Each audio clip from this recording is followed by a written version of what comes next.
Шымкентте қуыршақтар карнавалы өтті. Жаңа жыл қарсаңында Арбат демалыс аймағында ұйымдастырылған шарада балаларға базарлық тарқатылып, бүлдіршіндер Аяз ата және Ақшақармен бірге таңғажайып қуыршақтар әлеміне саяхат жасады. Қуыршақтар карнавалы Арбат демалыс аймағында шаһардың кішкентай көрермендері үшін түрлі сахналық қойылым қойып, бір серпілтті. Шара аясында 11 түрлі қуыршақ бөлімі өнерін ортаға салса, 4 түрлі роботтың қойылымы бүлдіршіндерді ғажайыпқа жетеледі. Карнавал бұл бал кеші, яғни қуыршақтардың қатысуы.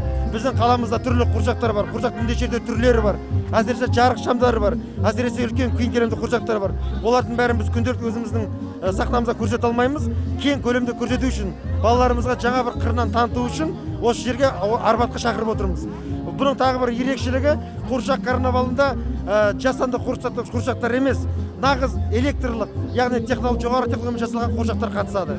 Және одан бөлек біз қаламыздағы бал кешіне арналған киім үлгілерін көрсетеміз. Және олар өздерінің тек қана киім үлгісін қоймай, дефиле өнерін көрсетеді. Біз осылардың барлығын сахнада көрсететін болмағандықтан, өзіміздің сүйікті орнымыз Арбатқа баршылығын шақырып отырмыз.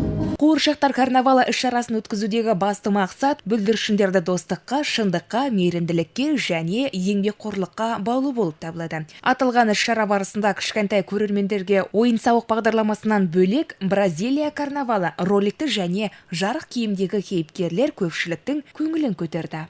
Осы халықтарға дайындалған биімізді көрсетеміз. Бұл биге біз бір апта дайындалдық. Жаңа жыл мерекесімен құттықтаймыз. Аспандарыңыз ашық болсын, дендеріңіз сау болсын. Айкерме Гізбек, Нұрғанат Шарылқап, Айғақ телеарнасының жаңалықтар қызметі.